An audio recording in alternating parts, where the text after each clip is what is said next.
This is Optimal Finance Daily, episode 900, What It Means to Be Rich, The Difference Between Income and Wealth, by J.D. Roth of GetRichSlowly.org. And I'm your host and narrator. My name is Dan, and welcome to the 900th episode of Optimal Finance Daily, and I thank you so much for helping us reach yet another milestone.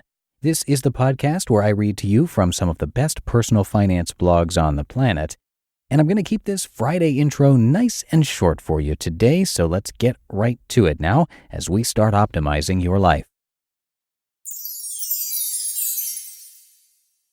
What It Means to Be Rich, The Difference Between Income and Wealth, by J.D. Roth of GetRichSlowly.org.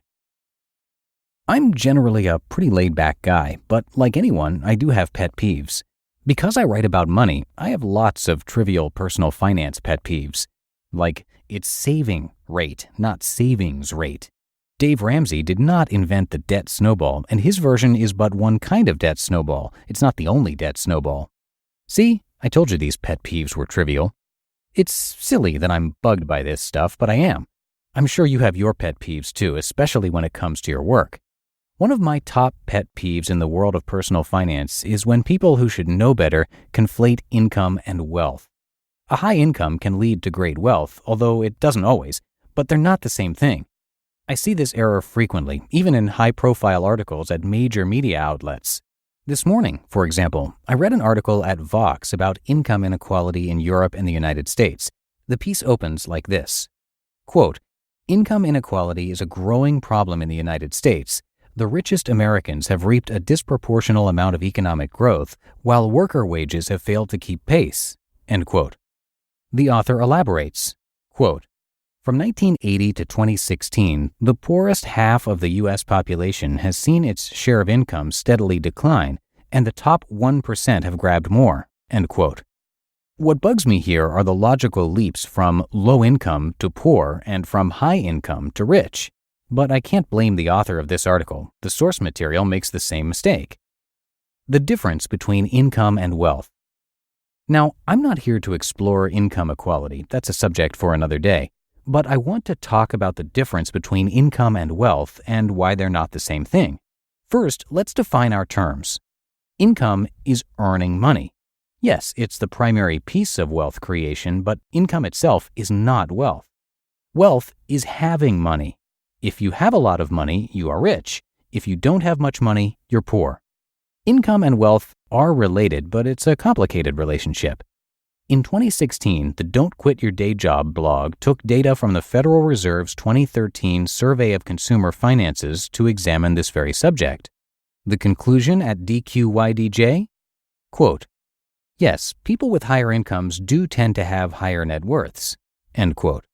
However, quote, "the connection is a lot looser than it may appear before looking into the statistics." End quote. For any given income level, people have a huge range of net worths. If you look at the $100,000 income level in the chart, for instance, folks have net worths ranging from $1,000 to $10 million.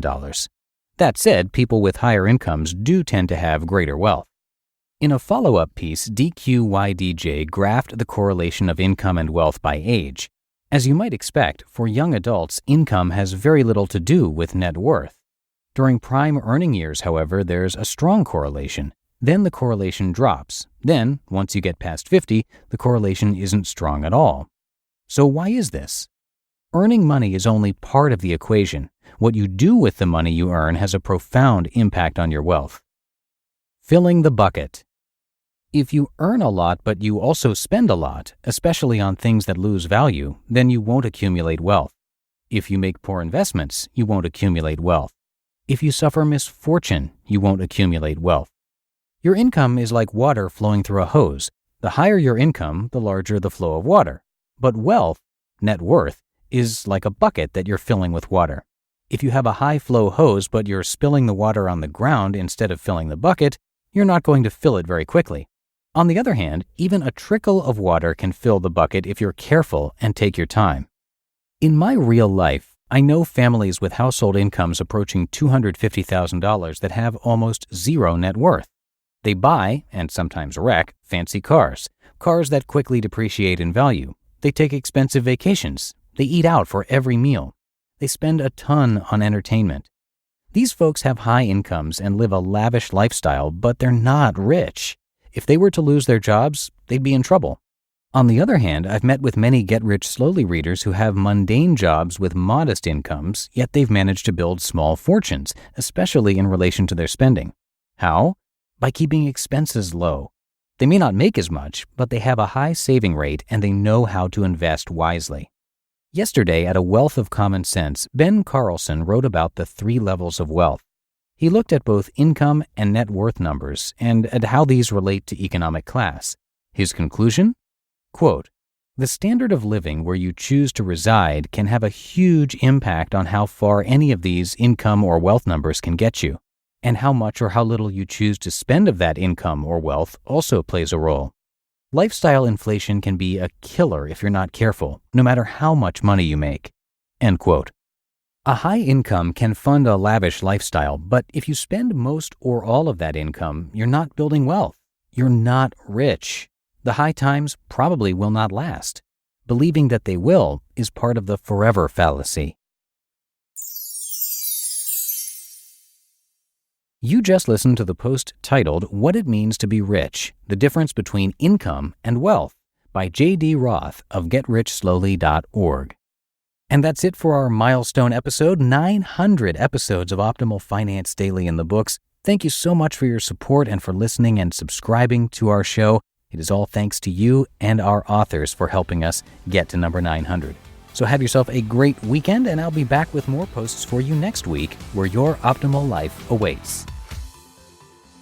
Hello, Life Optimizer. This is Justin Malik, creator and producer of this podcast, but also Optimal Living Daily, the show where I read to you from even more blogs covering finance, productivity, minimalism, personal development, and more from incredible bloggers like Derek Sivers, Zen Habits, Mark and Angel, The Minimalists, and all the ones you hear on this show too. So if you enjoyed today's episode and like taking amazing blogs on the go, come on over to Optimal Living Daily and subscribe to that one too. And together, we'll start optimizing your life. You've been listening to Optimal Finance Daily. Be sure to hit the subscribe button to stay up to date on each new episode and head to oldpodcast.com. That's OLDpodcast.com for a free gift as well as more actionable tips and resources to help you maximize your potential. Thanks for joining us, and remember, your optimal life awaits.